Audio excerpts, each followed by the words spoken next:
नमस्कार, ये आकाशवाणी चंडीगढ़ है। अब आप प्रतीका से प्रादेशिक समाचार सुनिए। पहले इस बुलेटिन के मुख्य समाचार। लोकसभा अध्यक्ष ओम बिरला ने कहा कि निवर्तमान 17वीं लोकसभा महिला आरक्षण विधेयक और भारतीय न्याय संहिता जैसे विधेयक पारित करने के साथ साथ अपने ऐतिहासिक निर्णयों के लिए जानी जाएगी। पंजाब एवं हरियाणा उच्च न्यायालय ने डेरा सच्चा सौदा प्रमुख गुरमीत राम रहीम सिंह और 4 अन्य आरोपियों को रणजीत सिंह हत्या मामले में बरी किया। भ्रष्टाचार निरोधक ब्यूरो ने कैथल जिला परिषद में 10 करोड़ रुपए के घोटाले में कार्यकारी अभियंता व उपमंडल अधिकारी सहित 7 व्यक्तियों को गिरफ्तार किया। पंजाब, हरियाणा और चंडीगढ़ में अधिकतम तापमान 45 से 48 डिग्री सेल्सियस तक पहुंचा। आगामी 2 दिनों तक राहत की कोई संभावना नहीं। और हरियाणा के स्वास्थ्य विभाग ने लू के मद्देनजर विशेष इंतजाम किए।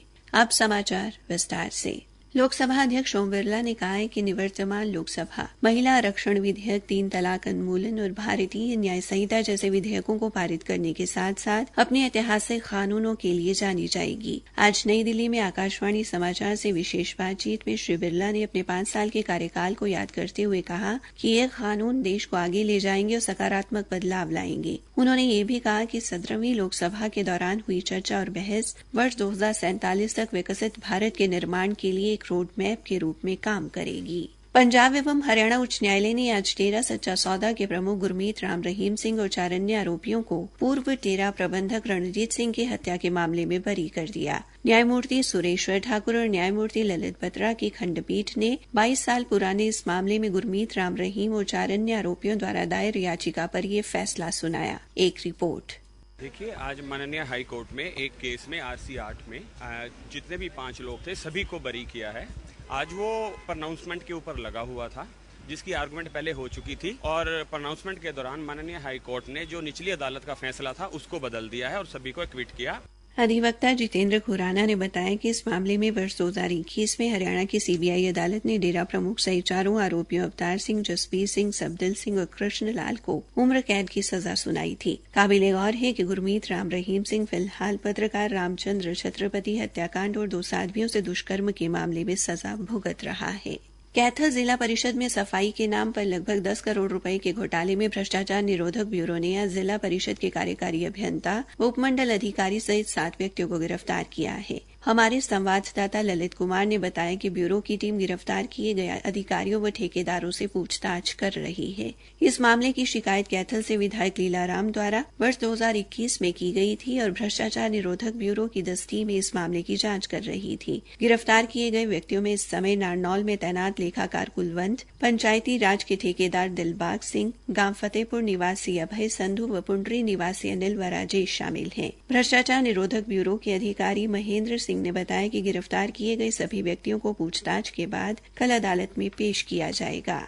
हरियाणा से बाहर रहने वाले मतदाताओं के मतपत्र आने शुरू हो गए हैं। अंबाला छावनी डाकघर के प्रवर अधीक्षक विजय कुमार ने बताया कि अंबाला के 421 डाक मतपत्रों सहित अब तक हरियाणा में 14,236 मतपत्र आ चुके हैं, जिन्हें डाकघर के कर्मचारी गंतव्य तक पहुंचाने में जुटे हुए हैं। उन्होंने बताया कि निर्वाचन आयोग की ओर से मिले दिशा निर्देशों के अनुसार हरियाणा के लिए लगभग 1 लाख डाक मतपत्र जारी हुए थे। श्री विजय कुमार ने बताया कि डाक मतपत्र से वोट देने पर आया सारा खर्च निर्वाचन आयोग वहन करेगा। उन्होंने कहा कि अब तक मिले सभी मतपत्र आज शाम 8 बजे तक अपने गंतव्य पर पहुंच जाएंगे। श्री विजय कुमार ने बताया कि जिला निर्वाचन अधिकारियों द्वारा सभी 10 लोकसभा क्षेत्रों में नियुक्त किए गए नोडल अधिकारी डाक विभाग से तालमेल बनाए हुए हैं। उन्हें ये डाक मतपत्र सौंपे जाएंगे। प्रादेशिक समाचार आकाशवाणी चंडीगढ़ से प्रसारित किए जा रहे हैं। पंजाब, हरियाणा और चंडीगढ़ में अधिकतम तापमान 45 से 48 डिग्री सेल्सियस के बीच बना हुआ है। चंडीगढ़ सहित हरियाणा के उत्तरी हिस्सों में तापमान 44 से 45 डिग्री सेल्सियस दर्ज किया जा रहा है, जबकि दक्षिणी और पश्चिमी हरियाणा में पारा 46 से 48 डिग्री सेल्सियस तक पहुंच गया है। मौसम विभाग ने कहा है कि अगले 2 दिनों तक अधिकतम तापमान में परिवर्तन की कोई संभावना नहीं है। उसके बाद अगले 3 दिनों के दौरान तापमान में 2 से 3 डिग्री सेल्सियस की गिरावट हो सकती है। हरियाणा में पड़ रही भीषण गर्मी और लू के चलते कुरुक्षेत्र जिले का तापमान भी 45 डिग्री सेल्सियस तक पहुंच गया है। एक रिपोर्ट। कुरुक्षेत्र में आज भीषण गर्मी और लू के चलते सड़कों और बाजारों में सन्नाटा पसरा रहा। लू लगने के डर से लोग बिना किसी जरूरी काम के घरों से नहीं निकल रहे। इस धार्मिक नगरी में ब्रह्म सरोवर पर स्नान करने वाले श्रद्धालुओं और पर्यटकों की संख्या भी कम हो गई है। इन दिनों ब्रह्म सरोवर पर गिने चुने पर्यटक ही दिखाई दे रहे हैं। इंसान ही नहीं, भीषण गर्मी से पक्षी और जानवर भी बेहाल हैं। संगीता, आकाशवाणी समाचार, कुरुक्षेत्र।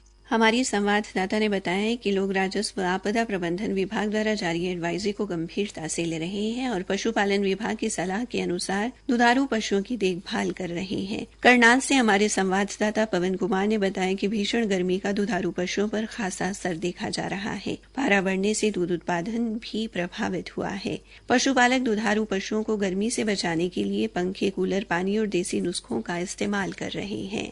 हरियाणा स्वास्थ्य विभाग ने प्रदेश में पारा बढ़ने और लू चलने के मद्देनजर कई प्रबंध किए हैं। हरियाणा स्वास्थ्य विभाग के महानिदेशक डॉ रणदीप पुनिया ने बताया कि सभी जिलों के सरकारी अस्पतालों में लू से पीड़ित मरीजों के लिए विशेष वार्ड बनाए गए हैं। अस्पतालों में पर्याप्त दवाओं का प्रबंध भी किया गया है। उन्होंने कहा कि बढ़ती गर्मी को लेकर स्वास्थ्य विभाग द्वारा एडवाइजरी भी जारी की गई है। आइए और जानकारी लेते हैं डॉ रणदीप पुनिया से। हीट स्ट्रोक से बचने के लिए सबसे बड़ी बात होती है कि आप जो गर्मी, प्रचंड गर्मी का जो समय होता है, उसमें बिना जरूरत आप घर से बाहर निकलें, अन्यथा आप घर से ना निकलें। और निकलते हैं तो कुछ सर्टेन प्रिकॉशंस होते हैं कि आप सिर को ढक के रखें कपड़े से, आप पूरी बाजू के आप कपड़े पहने और आप छायादार जगह जहां भी आपको मिलती है आराम करने के लिए वहां आराम करें। इसके अलावा समय समय पे आप पानी भी पीते रहें और लिक्विड डाइट को आप बढ़ाएं। खाने में भी वो फ्रूट्स खाएं जिसमें ज्यादा पानी की मात्रा होती है। हीट स्ट्रोक से सबसे ज्यादा जो प्रभावित होता है और एक बूढ़े लोगों की, क्योंकि बूढ़े लोगों में के शरीर में वैसे भी पानी की ऑलमोस्ट कमी रहती है, तो उनको डिहाइड्रेशन जल्दी होती है। इसी तरीके से बच्चे भी सेंसिटिव होते हैं, वो भी जल्दी डिहाइड्रेट होते हैं। अगर हीट स्ट्रोक की संभावना किसी को लगती है कि मुझे लू लग गई है, तो उसको तुरंत हमारे नजदीकी प्राथमिक स्वास्थ्य केंद्र पर जाकर के संपर्क करना चाहिए। डॉक्टर रणदीप पुनिया ने कहा कि जिन अस्पतालों में ओपीडी के अधिक मरीज आते हैं, वहां पर पंखों व कूलर की व्यवस्था करने तथा अस्पताल में ओआरएस कॉर्नर बनाकर ये घोल उपलब्ध कराने के निर्देश दिए गए हैं। हरियाणा सरकार द्वारा पलवल के दुधौला में स्थापित श्री विश्वकर्मा कौशल विश्वविद्यालय ने आज 6 नए पाठ्यक्रम शुरू किए हैं। ये सभी पाठ्यक्रम रोजगार परक होंगे। कुलपति डॉक्टर राज नेहरू ने दाखिला मुहिम के लिए एक रोबोट भी लॉन्च किया है। ये रोबोट देश के पहले राजकीय कौशल विश्वविद्यालय के बारे में हर जानकारी बोलकर और लिखकर देगा। डॉक्टर राज नेहरू ने बताया कि ये रोबोट कंप्यूटर साइंस एवं सूचना प्रौद्योगिकी के कौशल विज्ञान विभाग की अध्यक्ष प्रोफेसर उषा बत्रा के मार्गदर्शन में विद्यार्थियों ने बनाया है। रोबोट के लिए समाज सेवी संगठन उत्सव फाउंडेशन ने विद्यार्थियों को फंड प्रदान किया। किसानों को आर्थिक रूप से मजबूत बनाने के लिए कृषि प्रौद्योगिकी प्रबंधन एजेंसी आत्मा योजना के तहत वर्ष 2024-25 में कृषि विस्तार कार्यक्रमों पर लगभग 2 करोड़ 25 लाख रुपए खर्च किए जाएंगे। इसके अंतर्गत किसानों को नई तकनीकों बारे जानकारी बढ़ाने के लिए दूसरे प्रदेशों का भ्रमण कराया जाएगा, ताकि वो वहां की तकनीक से अपनी आमदनी को बढ़ा सकें। पंचकुला के उपायुक्त डॉक्टर यश गर्ग ने आज कृषि विभाग की आत्मा योजना को लेकर पंचकुला में एक बैठक की अध्यक्षता करने के बाद ये जानकारी दी। उपायुक्त ने बताया कि किसानों को जागरूक करने के लिए प्रत्येक गांव में जागरूकता शिविर लगाया जाएगा। किसानों को खंड व जिला स्तर पर प्रशिक्षण दिलवाया जाएगा। ये प्रशिक्षण खंड अनुसार अलग अलग विषय पर होगा। डॉक्टर गर्ग ने बताया कि जिला स्तर पर प्रदर्शनी का आयोजन भी किया जाएगा। इसके अलावा रायपुर, रानी और बरवाला में किसानों के लिए कृषि मेलों का आयोजन भी किया जाएगा।